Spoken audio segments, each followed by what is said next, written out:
So, new podcast in the description.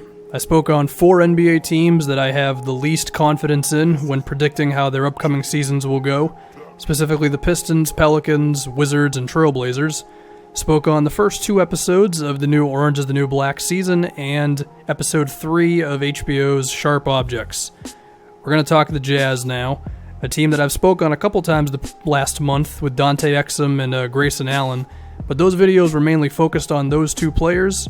And this video is going to focus on the Utah Jazz as a whole, a team that I am pretty excited to watch. I will say they are one of my League Pass teams for this upcoming season, along with the Milwaukee Bucks and Brooklyn Nets. So I think where you begin with this team is you just start up top, which is how much improvement can we expect out of Donovan Mitchell in his second season, and is Rudy Gobert just going to be healthy all year?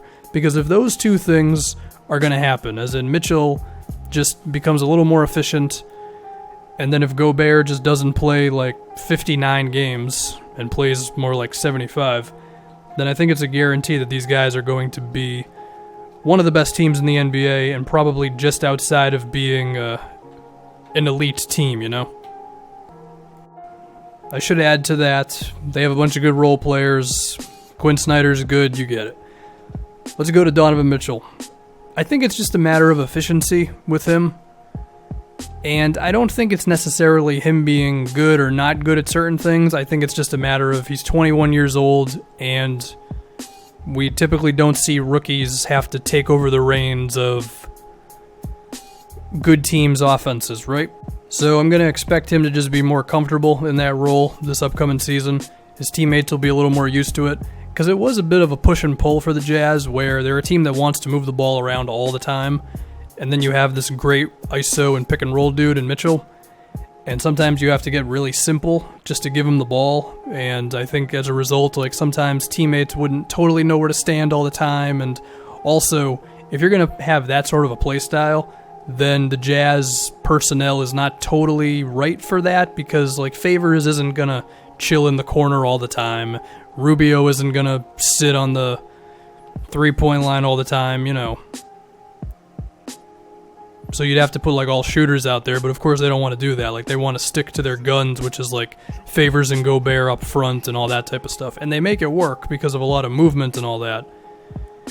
And I think just giving them another season and another training camp now, because I'm going to assume that training camp last season, they weren't prepared for Donovan Mitchell to take over.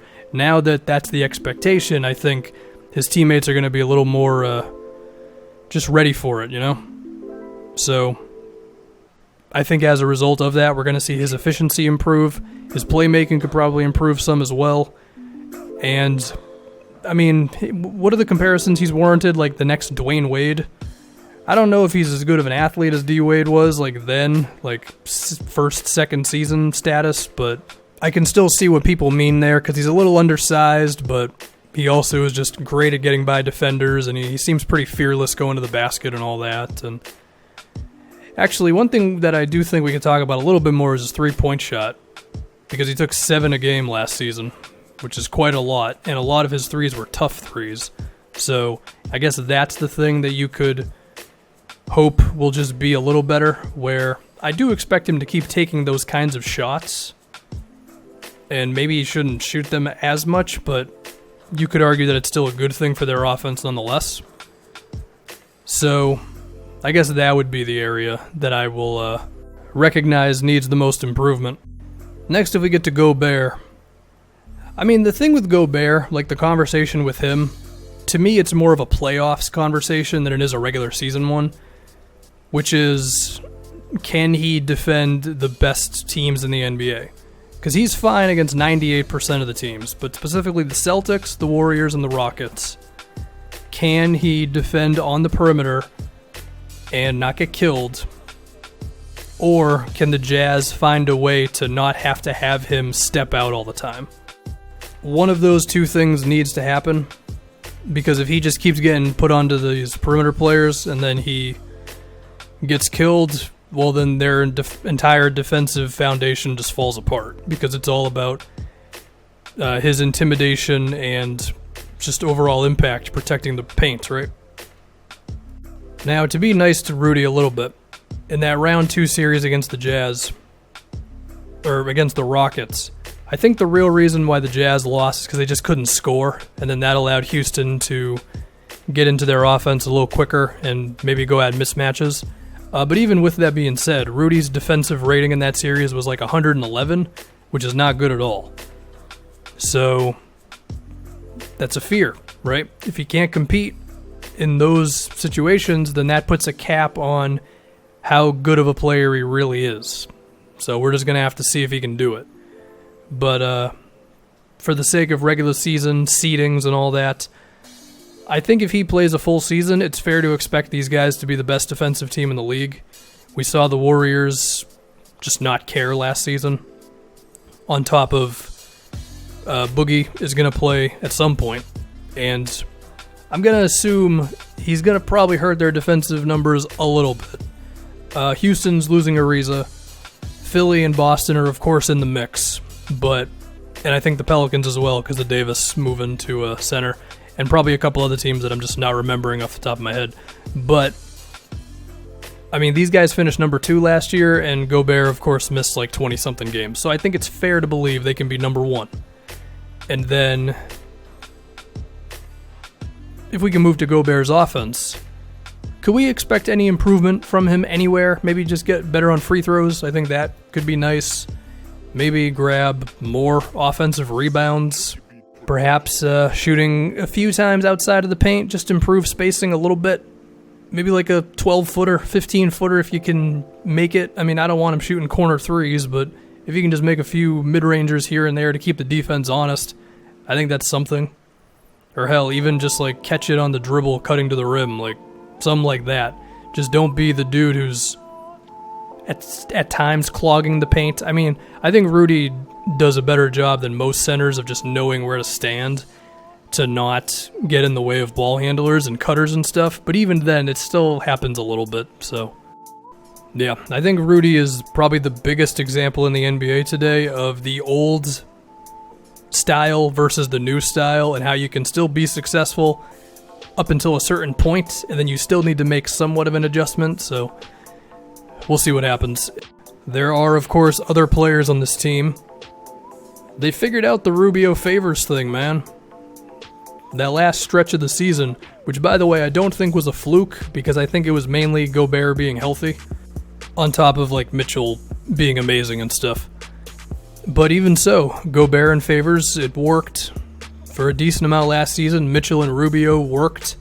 So while I think there's still value in, at times, you know, putting Crowder in there or maybe acquiring another stretchy power forward if Crowder's three-pointer's never going to come back, and then having Mitchell like take over at point guard sometimes, I don't think that has to be their default thing, and they can still use like Favors' size and pretty decent athleticism given that size to help out Gobert defensively, and then Rubio's a good defender, and Rubio can still get a decent amount of possessions a game, and he can play off of Mitchell, and it's not a disaster.